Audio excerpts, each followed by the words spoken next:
Hello dear बच्चों, আমার নাম গোলাম মুর্তজা। সবাই সবাই কেমন আছো বলো? খুব ভালো আছো? যাই হোক, আশা করি খুব ভালো আছো। তাহলে দেখো, আজকে আমাদের একটা নতুন জিনিস নিয়ে আলোচনা করব।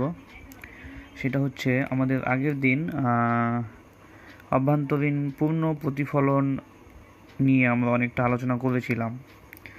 অভ্যন্তরীণ পূর্ণ প্রতিফলনের প্রাকৃতিক উদাহরণ মরুভূমির মরীচিকা বলেছিলাম। এরকম আজকেও কতগুলো উদাহরণ দেব আমি। যেমন একটা হচ্ছে গ্রীষ্মকালে দুপুরবেলা পিচ রাস্তা চকচকে করে, মনে হচ্ছে জল জমে আছে পিচ রাস্তার উপরে। গ্রীষ্মকালে দুপুরবেলা এটা মনে হয়, কিন্তু কেন মনে হয়, কিসের জন্য হলো, কেন হবে, এগুলো আমাকে জানতে হবে এবার। ঠিক আছে, তাহলে আমি কি করব, একটা পিচ রাস্তা বানাবো এখন। ঠিক আছে, খরচ হবে হোক, কিন্তু আমি একটা পিচ রাস্তা বানাবো। তাহলে একটা দেখো, আমি পিচ রাস্তা বানালাম। ওকে, এবার পিচ রাস্তায় দেখো, গ্রীষ্মকালে দুপুরবেলা রাস্তার উপরের বাতাসটা কেমন থাকবে। রাস্তার উপরের বাতাসটা খুবই উত্তপ্ত থাকবে।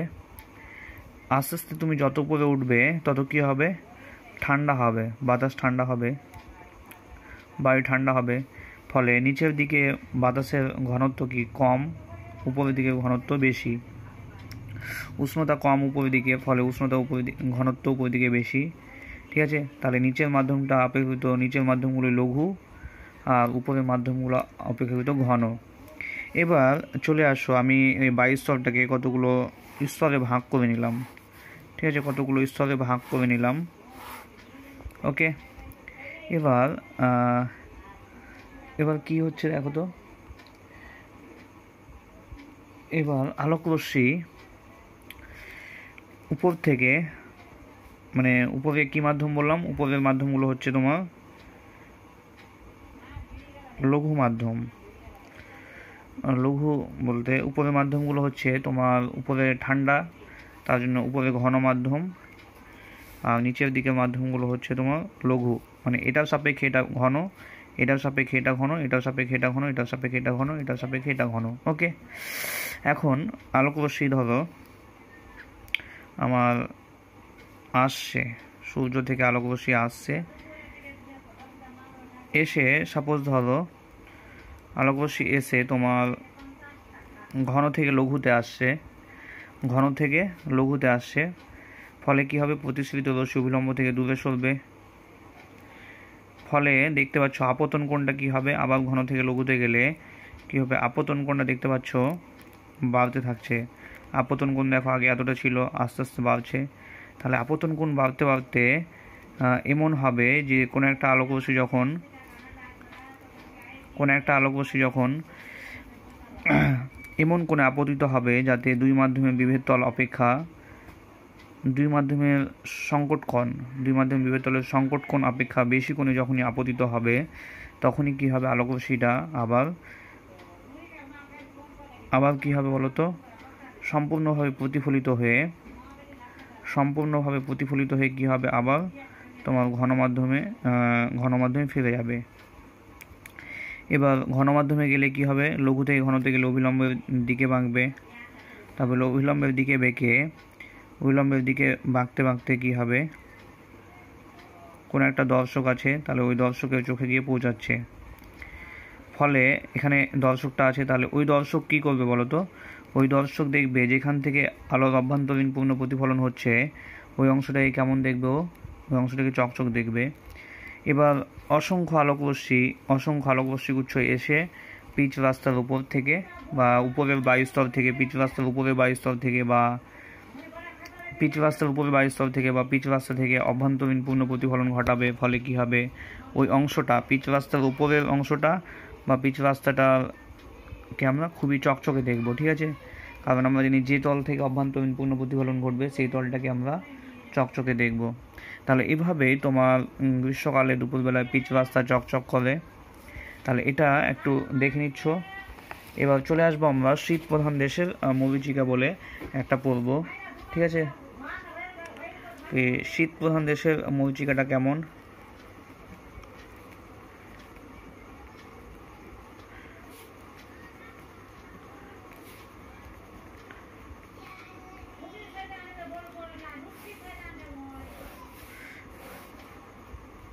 তাহলে শীত প্রধান দেশের মরীচিকাটা কেমন সেটা আমরা জানবো। কি আমি তোমরা সমুদ্রে গিয়েছো অনেকে ঘুরতে, আমি কিন্তু যাইনি, হ্যাঁ, তবু আমরা এখন সমুদ্রের কাছাকাছি যাব, ওকে, মানে সমুদ্রেই যাব অ্যাকচুয়ালি, মানে আমাকে আঁকতেই হবে সমুদ্রে একটা।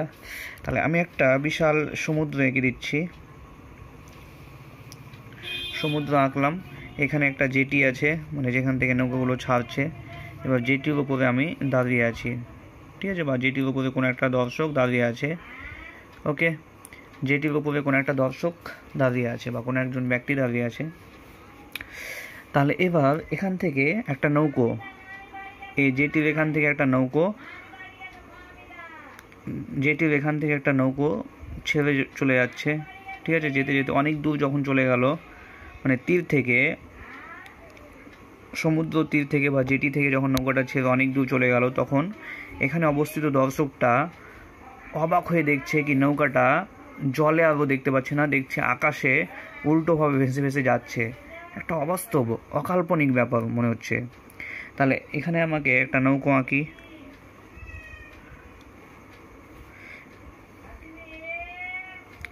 ঠিক আছে। এই নৌকাটা এখান থেকে ছুটেছিল, ছুটে আস্তে আস্তে কী হলো, ও অনেক দূরে চলে যাচ্ছে, দর্শকের কাছ থেকে অনেক দূরে চলে যাচ্ছে। অনেক দূরে যখন চলে যাচ্ছে তখন দর্শকের কি মনে হচ্ছে, দর্শক দেখতে পাচ্ছে কি ও আর নৌকাটাকে সমুদ্রে দেখতে পাচ্ছে না, দেখছে আকাশে উল্টোভাবে ঝুলছে, ঠিক আছে। তাহলে এটা কেন হবে সেটা আমরা জানবো। এটা শীত প্রধান দেশেই হবে অ্যাকচুয়ালি, ঠিক আছে। শীত প্রধান দেশে দেখো সমুদ্রের জলের উষ্ণতাটা কি অনেকটাই কম থাকবে, তার ফলে আস্তে আস্তে উপরের বায়ুস্তরটা কী হবে, উপরের বায়ুস্তর উষ্ণতা বেশি থাকবে, ফলে নিচের দিকের স্তরটা কি ঘন আর উপরের দিকের স্তরটা কী হবে, লঘু হবে। তাহলে সমুদ্রের তলের নিচের দিকের বায়ুস্তরটা কী বললাম, ঘন থাকবে, এবং উপর দিকের বায়ুস্তরটা কী থাকবে, লঘু থাকবে, ওকে। এবার আমার শীর্ষবিন্দু থেকে কোনো একটা আলোকরশ্মি, শীর্ষবিন্দু এখান থেকে কোনো একটা আলোকরশ্মি উৎপত্তি হয়ে দেখো কোথায় যাচ্ছে বলো তো আলোকরশ্মিটা। আমি এখানে অনেকগুলো বায়ুস্তর আঁকলাম, তোমরা বুঝতে পারছো কি নিচের দিকে যেহেতু উষ্ণতা কম ফলে ঘন, নিচের দিকের বায়ুস্তরটা ঘন আর উপরের দিকের বায়ুস্তরটা লঘু। এটার থেকে আবার এটা বেশি লঘু, এটার থেকে এটা বেশি লঘু, এটার থেকে এটা বেশি লঘু, এটার থেকে এটা বেশি লঘু, ওকে। তাহলে নিচের দিকের স্তরগুলো ঘন, উপরের দিকের স্তরগুলো লঘু। তাহলে আলোকরশ্মি প্রথমে ঘন থেকে কোথায় যাচ্ছে বলো তো, ঘন থেকে লঘুতে যাচ্ছে। তাহলে ঘন থেকে লঘুতে গেলে প্রতিসৃত রশ্মি কী হবে বলো, অভিলম্ব থেকে দূরে সরবে, অভিলম্ব থেকে দূরে সরছে। ফলে দেখো আপতন কোণটা কী হচ্ছে, আপতন কোণটা বাড়ছে। এভাবে যখন তোমার আবার ঘন থেকে লঘুতে যাচ্ছে তখন কি হচ্ছে, আবার তোমার অভিলম্ব থেকে দূরে সরছে, ফলে আপতন কোণটা বাড়ছে। এভাবে ঘন থেকে লঘু মাধ্যমে যেতে যেতে যখন আপতন কোণের মানটা দুই মাধ্যমের সংকট কোণ অপেক্ষা বেশি হবে, তখন কি আলোকরশ্মিটা আর তোমার লঘু মাধ্যমে যাবে না, তখন আবার কি হবে, সম্পূর্ণভাবে আবার কি হবে তোমার, সম্পূর্ণভাবে প্রতিফলিত হয়ে আবার কি ঘন মাধ্যমে ফিরে আসবে, ঠিক আছে। তাহলে এখান থেকে আবার তোমার ঘন মাধ্যমে ফিরে আসবে। আর এখান থেকে কি হবে, লঘু থেকে ঘনতে গেলে প্রতিসৃত রশ্মি অভিলম্বের দিকে বাঁকবে। তাহলে এভাবে বেঁকে কি হলো, দর্শকের চোখে এসে পৌঁছালো, ঠিক আছে, দর্শকের চোখে এসে তোমার পৌঁছালো। ধরো দর্শকটা এতটা উঁচু নেই, দর্শকটা এরকম উঁচু আছে, তাহলে দর্শকের চোখে এসে পৌঁছালো, ওকে। এবার এটা আমি শীর্ষবিন্দু থেকে নিয়েছিলাম। আর একটা আলোকরশ্মি তোমার কি হলো, নিচ থেকে আসলো, আবার কি হচ্ছে তোমার ঘন থেকে লঘুতে যাচ্ছে, ফলে প্রতিসৃত রশ্মি কী হবে, অভিলম্বের দিকে, ঘন থেকে লঘুতে যাচ্ছে, ফলে প্রতিসৃত রশ্মি অভিলম্ব থেকে দূরে সরবে।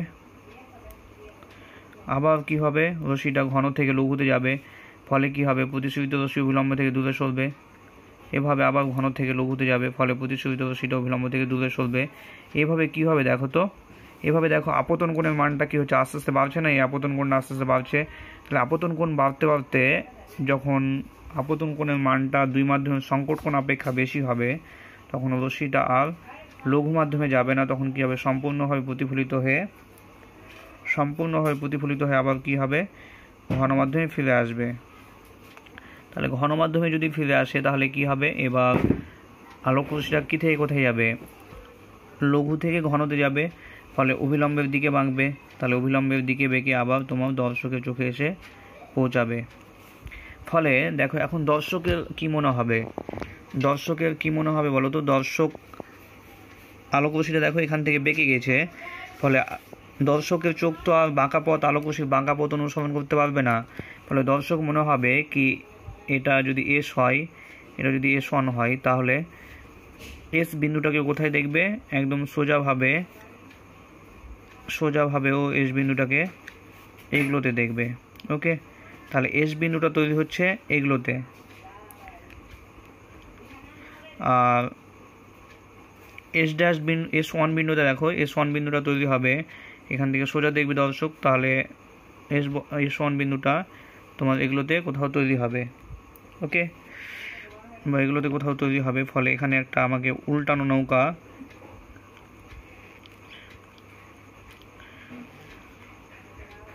আঁকলাম। ফলে এখানকার কি হবে, এই নৌকা থেকে সম্পূর্ণ আলোক রশ্মি যাবে, অনেক আলোক রশ্মি গিয়ে কি হবে, অভ্যন্তরীণ পূর্ণ প্রতিফলনের ফলে একদম দর্শক এখানে নৌকাটার অসৎ বিম্ব দেখতে পাবে। ওকে, দর্শক নৌকাটার অসৎ বিম্ব এখানে দেখতে পাবে সম্পূর্ণ নৌকাটাই। ফলে কি মনে হবে, কি নৌকাটা মনে হবে কি আকাশের উপর ঝুলছে বলে মনে হবে। ঠিক আছে, তাহলে আমি থাকলে আমিও অবাক লেগে যাব কি নৌকাটা হঠাৎ করে আকাশে ঝুলতে কেন লাগলো। ঠিক আছে, তাহলে এটা হচ্ছে দর্শক শীত প্রধান দেশের মরীচিকা। ওকে, তাহলে শীত প্রধান দেশে কি বললাম, শীত প্রধান দেশে সমুদ্রের তীরবর্তী অঞ্চলটার কি হবে, বায়ুস্তর ঠান্ডা বলে ঘন বেশি হবে, আর উপরের দিকে যত উপর ওঠা যাবে বায়ুস্তর তত লঘু হতে থাকবে, কারণ উষ্ণতা বাড়বে। এবার তোমার নিচের দিকেরগুলো কী হবে, তাহলে নিচের দিকেরগুলো ঘন মাধ্যম, আর উপরেরগুলো আস্তে আস্তে লঘু মাধ্যম হচ্ছে। এটার সাপেক্ষে এটা বেশি লঘু, এটার সাপেক্ষে এটা লঘু, এটার সাপেক্ষে এটা লঘু, এটার সাপেক্ষে এটা লঘু, এটার সাপেক্ষে এটা লঘু। ঠিক আছে, এবার আলোক রশ্মি যখন ঘন থেকে লঘুতে যাচ্ছে তখন কি হবে, প্রতিসরিত রশ্মি অভিলম্ব থেকে দূরে সরবে, ফলে আপতন কোণের মানটা কী হবে, বাড়তে থাকবে, বাড়তে একটা সময় কী হবে, অভ্যন্তরীণ পূর্ণ প্রতিফলন ঘটছে। ঠিক আছে, ফলে আলোক রশ্মিটা বাঁকা পথ অনুসরণ করতে পারছে না, ফলে কি হচ্ছে, আলোটা মানে দর্শক এস বিন্দুটাকে এই অবস্থানে দেখছে এবং S1 বিন্দুটাকে এখানে দেখছে। ফলে কি হচ্ছে, এখান থেকে সম্পূর্ণ অনেকগুলো আলোক রশ্মি আসছে এবং সবগুলোর কি হচ্ছে বলো তো, সবগুলোরই অভ্যন্তরীণ পূর্ণ প্রতিফলন হচ্ছে। ফলে তোমার এই নৌকাটার একটা উল্টো প্রতিবিম্ব এখানে তৈরি হচ্ছে, অসৎ বিম্ব তৈরি হচ্ছে। তাহলে ডিয়ার স্টুডেন্টস, আমাদের এখানে আলো চ্যাপ্টারটা কমপ্লিট। তোমাদের মধ্যে যদি কোনো কনফিউশন থাকে আলো থেকে, তাহলে অবশ্যই আমাকে জানাবে। ঠিক আছে, আজকে হোক, কালকে হোক, বা স্কুল লাগলে হোক, যেদিনই হোক আমাকে জানাবে। আমি যে কোনো সময় তোমাদের পাশে যেভাবে ছিলাম ওইভাবেই থাকবো। ওকে, তাহলে এখন আমরা একটা নতুন চ্যাপ্টার শুরু করতে যাব। তাহলে সেই চ্যাপ্টারটা হচ্ছে পদার্থের গঠন চ্যাপ্টার। ওকে,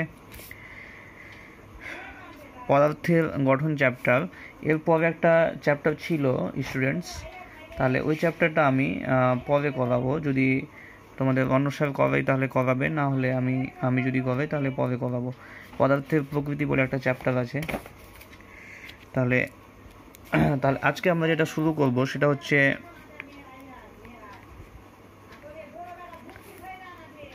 পদার্থের গঠন নামে একটা চ্যাপ্টার আমি শুরু করতে যাব। তাহলে পদার্থের গঠন, চলে আসো আজ থেকে প্রায় 2500 বছর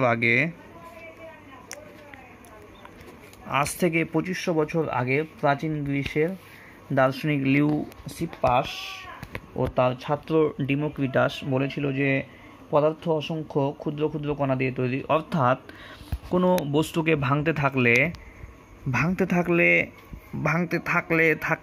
মানে ভেঙে যাচ্ছ, তাহলে যে কোনো বস্তুতে কী হবে, একটা ছোট্ট ছোট্ট কণা পাওয়া যাবে, যে কণাগুলোকে আর ভাঙা যাবে না। তো লিউসিপাস এবং তার ছাত্র ডিমোক্রিটাস বললেন যে এই ছোট ছোট কণাগুলির ওরা নাম দিয়েছিল অ্যাটমস নাম দিয়েছিল।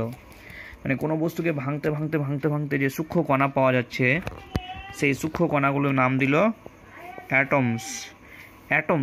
গ্রিক ভাষায় অ্যাটম শব্দের অর্থ হচ্ছে পরমাণু, মানে যাকে ভাঙা যায় না, অবিভাজ্য, আমি পরমাণু বললাম। মানে গ্রিক ভাষায় অ্যাটম শব্দের অর্থ হচ্ছে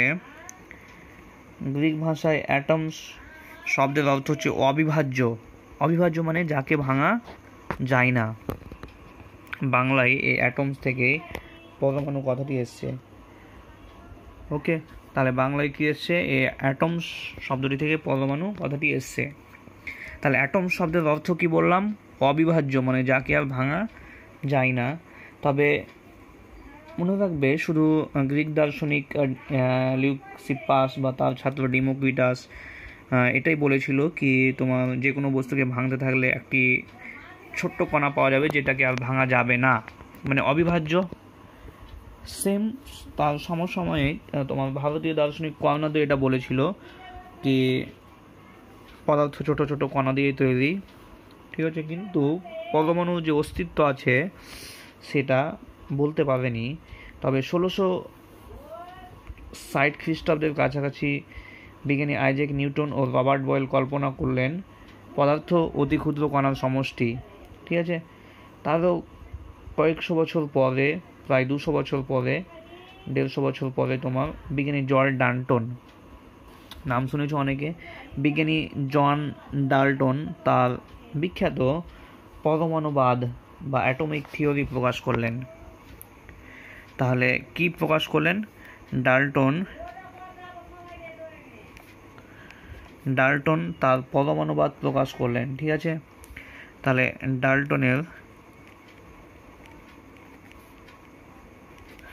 ডাল্টনের পরমাণুবাদ, তাহলে 1808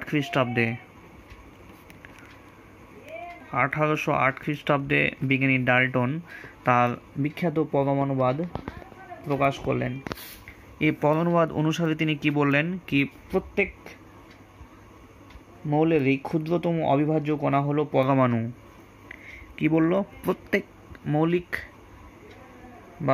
মৌলেরই ক্ষুদ্রতম অবিভাজ্য কণা হচ্ছে পরমাণু, যাকে ভাঙা যাবে না, যাকে সৃষ্টি করা যাবে না বা ধ্বংস করা যাবে না, ঠিক আছে। তাহলে কি বলল? প্রত্যেক মৌলের ক্ষুদ্রতম অবিভাজ্য কণা হচ্ছে পরমাণু, যা সৃষ্টি করা যাবে না বা ধ্বংস করা যাবে না। 2 নম্বর বলছে কি একই মৌলের পরমাণুগুলির ভর, রাসায়নিক ধর্ম, ঠিক আছে, বা ধর্ম একই হবে। একই মৌলের পরমাণুগুলোর ভর ও রাসায়নিক ধর্ম একই রকমের হবে, আর ভিন্ন মৌলের পরমাণুগুলির ভর ও রাসায়নিক ধর্ম ভিন্ন রকমের হবে, ঠিক আছে। তাহলে 3 নম্বরে কি বললো, কি ভিন্ন মৌলের পরমাণুগুলির ভর, ভিন্ন মৌলগুলির পরমাণু ভর ও রাসায়নিক ধর্ম ভিন্ন ধরনের হবে। 4 নম্বরে বললো কি রাসায়নিক বিক্রিয়ার সময় বিভিন্ন মৌলের পরমাণুগুলি পূর্ণ সংখ্যার সরল অনুপাতে যুক্ত হয়ে যৌগিক অণু গঠন করে বা যৌগ গঠন করে। তাহলে কি বললো? রাসায়নিক বিক্রিয়ার সময় ভিন্ন মৌলের পরমাণুগুলি, ঠিক আছে, পূর্ণ সংখ্যার সরল অনুপাতে যুক্ত হয়ে যৌগ গঠন করে। রাসায়নিক বিক্রিয়ার সময় ভিন্ন মৌলের পরমাণুরা কিভাবে যুক্ত হবে? পূর্ণ সংখ্যার সরল অনুপাতে যুক্ত হয়ে, ঠিক আছে, যৌগ গঠন করবে। তবে ডাল্টনের পরমাণুবাদ শুধু পরমাণুবাদই ছিল, এটাতে অনেক ভুল ত্রুটি ছিল, অনেক ভুল ছিল। যেমন প্রথমটাই ভুল, কি পরমাণু অবিভাজ্য বা পরমাণুকে ভাঙা যায় না, ঠিক আছে, বা মৌলের ক্ষুদ্রতম অবিভাজ্য কণা হলো পরমাণু, সেটা ভুল কথা। সেটা ভুল প্রমাণিত হয়েছে পরবর্তীকালে, কি পরমাণুকে ভেঙে তোমার প্রোটন, ইলেকট্রন আর নিউট্রন পাওয়া গেছে। ঠিক আছে, তবে 1811 খ্রিস্টাব্দে বিজ্ঞানী অ্যামোদি অ্যাভোগাড্রো ডাল্টনের পরমাণুবাদের ত্রুটি ধরেছিল এবং সংশোধন করেছিল। কি তিনি কল্পনা করেছিলেন কি একাধিক পরমাণুগুলো দিয়ে অণু তৈরি হতে পারে, মৌলের পরমাণুরা জুড়ে কি হতে পারে, অণু তৈরি হতে পারে। ঠিক আছে, তাহলে যাই হোক, আমরা দেখতে পেলাম কি ডাল্টনের পরমাণুবাদের প্রথমটাই ছিল কি পরমাণু হচ্ছে অবিভাজ্য। পরমাণু কি বলছে? অবিভাজ্য, কিন্তু আদৌ পরমাণু অবিভাজ্য নয়, সেটা বিভিন্ন বিজ্ঞানীরা তাদের পরীক্ষার মাধ্যমে দেখালো। যেমন বিজ্ঞানী লেনার্ড, ঠিক আছে, বিজ্ঞানী লেনার্ড তোমার অনেক দেখিয়েছিল। তারপরে তোমার বিজ্ঞানী জে থমসন প্রথম পরীক্ষার মাধ্যমে প্রমাণ করলো যে পরমাণুর মধ্যে ইলেকট্রনের অস্তিত্ব আছে। ঠিক আছে, 1897 খ্রিস্টাব্দে ব্রিটিশ বিজ্ঞানী জে থমসন প্রথম আবিষ্কার করলো ইলেকট্রন। ঠিক আছে, তাহলে প্রথম পরমাণুর মধ্যে প্রথম আবিষ্কৃত কোনো কণা হচ্ছে ইলেকট্রন।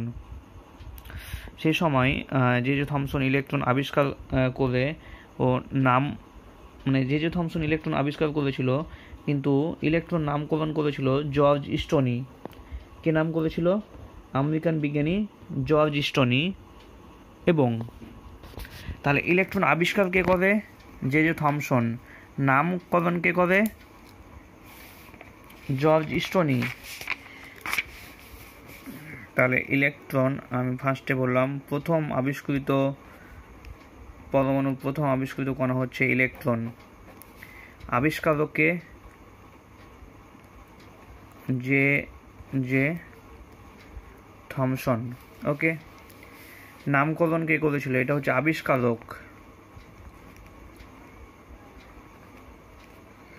আবিষ্কারক। নামকরণ করেছিল জর্জ স্টোনি। আর আধান মেপেছিল বা আধানের প্রকৃতি ব্যাখ্যা করেছিল, আধানের মান বের করেছিল তোমার মিলিকান। ইলেকট্রনের আধান যে 1.6 × 10⁻⁹ কুলম্ব, সেটা বলেছিল কোন বিজ্ঞানী? মিলিকান। ওকে, তাহলে আমরা চলে আসব ইলেকট্রন হচ্ছে প্রথম আবিষ্কৃত কণা। এর ফলে ডাল্টন এর পরমাণু যে অবিভাজ্য কণা, সেটা একদম ভুল প্রমাণিত হলো। এরপরে বিভিন্ন বিজ্ঞানীদের প্রচেষ্টায় তোমার আবিষ্কৃত হলো প্রোটন, যেটা আবিষ্কার করেছিল গোল্ডস্টাইন শুরু করেছিল, কিন্তু রাদারফোর্ড এসে নামকরণ করে আবিষ্কারক হয়ে গেছিল। তাহলে তোমাদের পরীক্ষায় লিখবে যদি আসে প্রোটনের আবিষ্কারক রাদারফোর্ড। ওকে, এবার রাদারফোর্ডেরই আরেক ছাত্র চ্যাডউইক আবিষ্কার করেছিল নিউট্রন। তাহলে ইলেকট্রনের আবিষ্কারক হচ্ছে জে থমসন। ঠিক আছে, দেখো এখানে ইলেকট্রনের আধান কি? আধানের মান বের করেছিল মিলিকান। আধানের প্রকৃতি কেমন? ইলেকট্রনের আধানের প্রকৃতি হচ্ছে তোমার ঋণাত্মক। ইলেকট্রনের আধানের প্রকৃতি কি বললাম? ঋণাত্মক। আধানের মান কত? ইলেকট্রনের আধানের মান হচ্ছে -1.6 × 10⁻⁹ কুলম্ব। ঠিক আছে, আধানের মান কত? -1.6 × 10⁻⁹ কুলম্ব। ভর কত? ইলেকট্রনের ভর হচ্ছে মাস অফ ইলেকট্রন হচ্ছে 9.1 × 10⁻31 কেজি। ওকে, তাহলে এগুলো ইলেকট্রন সম্পর্কে জানলাম। এবার পরবর্তী ধাপে যে কণাটা আবিষ্কার হয়েছিল সেটা হচ্ছে প্রথম আবিষ্কার করলো রাদারফোর্ড। ওকে, তাহলে আবিষ্কারক, প্রোটনের আবিষ্কারক কি? রাদারফোর্ড। এবার প্রোটনের আধান হচ্ছে ধনাত্মক বা প্লাস, প্রোটনের আধান কেমন বললাম, প্লাস, ঠিক আছে। আর ইলেকট্রনের আধানের সঙ্গে সমান তবে পজিটিভ, মানে প্লাস 1.6 × 10⁻⁹ কুলম্ব। ওকে। ভর হচ্ছে প্রোটনের ভর হচ্ছে তোমার ইলেকট্রনের ভরের 1836 গুণ। তাহলে প্রোটনের ভর কত? প্রোটনের ভর হচ্ছে ইলেকট্রনের ভরের কত গুণ? 1836 গুণ। ওকে। তাহলে প্রোটনের ভর কত স্টুডেন্টস? প্রোটনের ভর হচ্ছে ইলেকট্রনের ভরের 1836 গুণ, মানে ইলেকট্রনের থেকে প্রোটন 1836 গুণ ভারী। ওকে। আধান কেমন বললাম, পজিটিভ। আধানের মান বললাম 1.6 × 10⁻⁹ কুলম্ব। আর ভর হচ্ছে ইলেকট্রনের ভরের 1836 গুণ। তাহলে এবার আমরা চলে আসব কি পরমাণু কেমন? সাধারণ অবস্থায় নিস্তড়িত, ঠিক আছে। তাহলে পরমাণুতে যতগুলো ইলেকট্রন থাকবে ঠিক তত সংখ্যক প্রোটন থাকবে। এবার পরবর্তী ধাপে যে কণাটা আবিষ্কৃত হলো সেটা হচ্ছে নিউট্রন। নিউট্রন হচ্ছে একটি আধানহীন কণা। নিউট্রন কেমন বললাম? আধানহীন কণা হচ্ছে নিউট্রন, এবং নিউট্রনের ভর হচ্ছে mn। নিউট্রনের ভর হচ্ছে তোমার ইলেকট্রনের ভরের 1839 গুণ, ঠিক আছে। নিউট্রনের আধান কেমন? আধানহীন, কিন্তু ভর হচ্ছে তোমার 1839 গুণ ভারী। কতটা বললাম?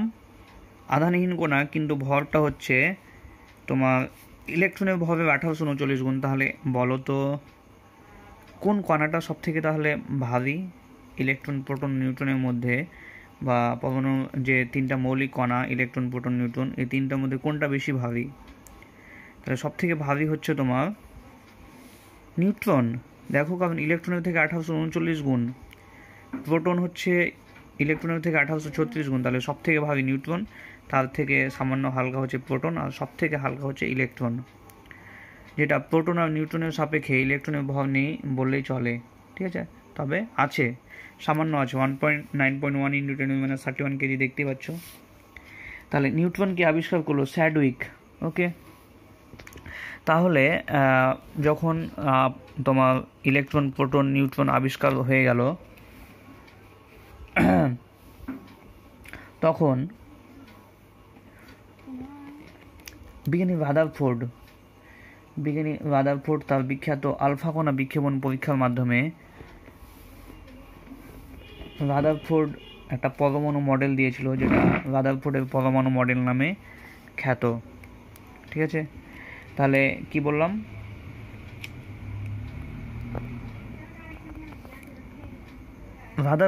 বিজ্ঞানী রাদারফোর্ড বিখ্যাত আলফা কণা বিক্ষেপণ পরীক্ষার সাহায্যে, আলফা কণা, এটা কি কণা বললাম? আলফা। বিজ্ঞানী আলফা কণা বিক্ষেপণের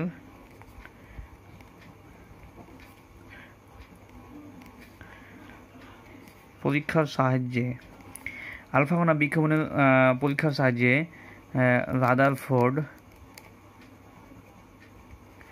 রাদারফোর্ড পরমাণু গঠন সম্পর্কিত একটা মডেল দিয়েছিল, যেটা রাদারফোর্ডের পরমাণু মডেল নামে পরিচিত। ওকে। তাহলে তার বিখ্যাত আলফা কণা বিক্ষেপণ পরীক্ষার সাহায্যে তিনি এই সিদ্ধান্তে উপনীত হয়েছিলেন যে পরমাণুর যে সিদ্ধান্তগুলো ও নিয়েছিল, সেই সিদ্ধান্তগুলোই আমি বলছি। সেই সিদ্ধান্তগুলো হচ্ছে কি, পরমাণুর বেশিরভাগ অংশই ফাঁকা। পরমাণুর কি ফার্স্টে বললো কি, পরমাণুর বেশিরভাগ অংশই ফাঁকা। ওকে। পরমাণুর বেশিরভাগ অংশ কি বললাম? ফাঁকা। 2 নম্বর হচ্ছে কি, পরমাণুর সমস্ত ধনাত্মক আধান ও ভর পরমাণুর কেন্দ্রে, এটা ধরো পরমাণু, তাহলে পরমাণুর কেন্দ্রে অতি ক্ষুদ্র জায়গার মধ্যে জমা আছে। তাহলে একটা বললাম পরমাণুর বেশিরভাগ অংশটাই ফাঁকা, এবং 2 নম্বর হচ্ছে পরমাণুর সমস্ত ধনাত্মক আধান এবং ভর পরমাণুর কেন্দ্রে অতি ক্ষুদ্র জায়গায় জমা আছে, এই অংশটাকে বলা হলো কেন্দ্রক বা নিউক্লিয়াস বলা হলো। ঠিক আছে, তাহলে নিউক্লিয়াস কাকে বলে বলতে পারবে কি, যেখানে পরমাণুর সমস্ত ভর ও ধনাত্মক আধান জমা আছে পরমাণুর মধ্যে, সেই অংশটা হচ্ছে পরমাণুর নিউক্লিয়াস। তাহলে পরমাণুর ধনাত্মক আধান কোথায় জমা আছে? নিউক্লিয়াসের মধ্যে। আবার সমস্ত ভরও জমা আছে কোথায়? নিউক্লিয়াসের মধ্যে। আর পরমাণুর ভর বলতে কার কার ভর বলো? প্রোটনের ভর এবং নিউট্রনের ভর। তাহলে অবশ্যই নিউক্লিয়াসের মধ্যে কোন কোন কণা আছে? প্রোটন আর নিউট্রন কণা আছে। এবার 3 নম্বরে বলল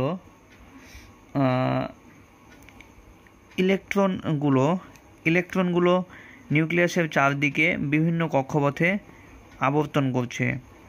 কি বলল? ইলেকট্রনগুলো নিউক্লিয়াসের চারদিকে বিভিন্ন কক্ষপথে আবর্তন করছে, কক্ষপথে ঘুরছে। ঠিক আছে, তাহলে পরমাণুর এই মডেলটাই রাদারফোর্ডের পরমাণু মডেল নামে পরিচিত। তাহলে কি কি বললাম?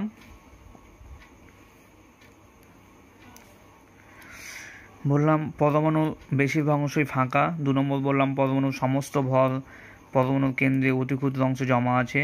3 নম্বর বললাম পরমাণুর সমস্ত ধনাত্মক আধান পরমাণুর কেন্দ্রে ওই অতি ক্ষুদ্র অংশে মানে নিউক্লিয়াসের মধ্যে জমা আছে।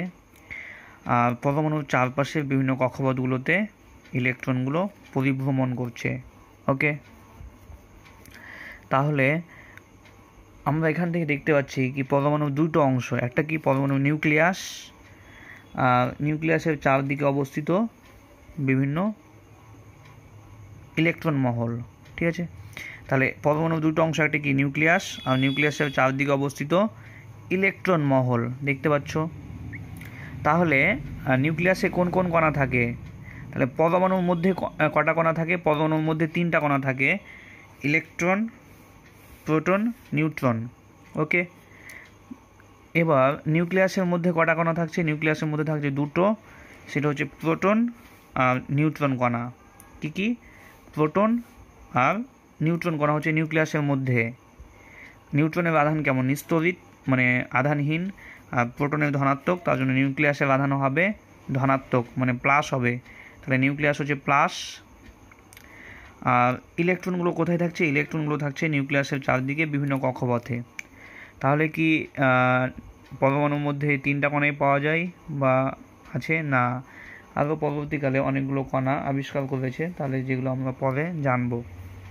তবে মৌলিক কণা এই 3টা কণাকেই ধরা হয়, ইলেকট্রন, প্রোটন ও নিউট্রনকেই। ঠিক আছে, তাহলে রাদারফোর্ডের পরমাণু মডেল কি সঠিক?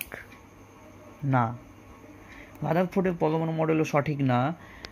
ঠিক আছে, অনেক ভুল আছে। তাহলে রাদারফোর্ডের পরমাণু মডেলের ত্রুটি যে আছে সেটা আমরা পরের দিন আলোচনা করব। ওকে, তাহলে রাদারফোর্ডের পরমাণু মডেলের ত্রুটিটা ধরেছিল তার ছাত্র বিজ্ঞানী নিলস বোর। ঠিক আছে, নিলস বোর রাদারফোর্ডের পরমাণু মডেলের ত্রুটি বিশ্লেষণ করে তিনি নিজে একটা বোর মডেল বলে একটা মডেল দিয়েছিল পরমাণু। তাহলে সেগুলো আমরা জানবো, তাহলে পরের দিন জানবো। ওকে, তাহলে আজকে রাদারফোর্ডের পরমাণু মডেল অবধি পড়ছো। পরের দিন আমরা কি করব? রাদারফোর্ডের পরমাণু মডেলের ত্রুটিটা নিয়ে আলোচনা করব। তাহলে এটুকুই থাকুক। ঠিক আছে ডিয়ার স্টুডেন্টস, এটুকুই সবাই পড়ো, পরে আমরা বাকিটা দেখছি। এখান থেকে কারো অসুবিধা থাকলে আমাকে অবশ্যই জানাবে। ঠিক আছে, থ্যাংক ইউ, বাই।